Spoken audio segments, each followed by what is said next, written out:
گو کی گواہی۔ حضرت عمر فاروق رضی اللہ تعالیٰ عنہ فرماتے ہیں کہ ایک مرتبہ ہم نبی کریم صلی اللہ علیہ وسلم کی خدمت میں حاضر تھے کہ ایک اعرابی آیا جس کے پاس گو تھی۔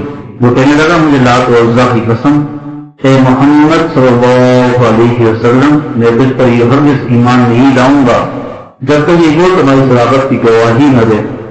حضور نے فرمایا اچھا تو پھر سنو۔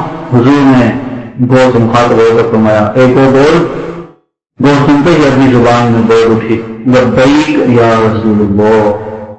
تمام سعادتیں اور کامیابیاں آپ صلی اللہ علیہ وسلم کے قدموں میں ہیں۔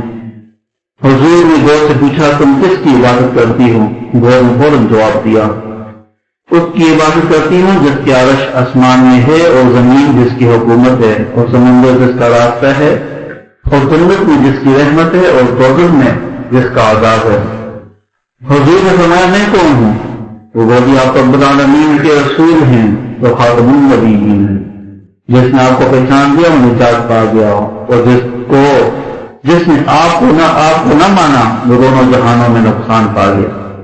اس عرابی نے جب گو کی گواہی سنی تو فوراً نبی کریم صلی اللہ علیہ وسلم پر ایمان لے آیا۔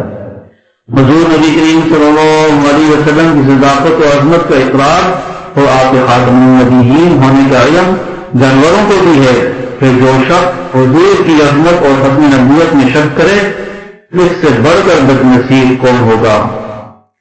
حجت اللہ البالغہ، صفحہ نمبر 366 سے 465 تک، سچی حکایات۔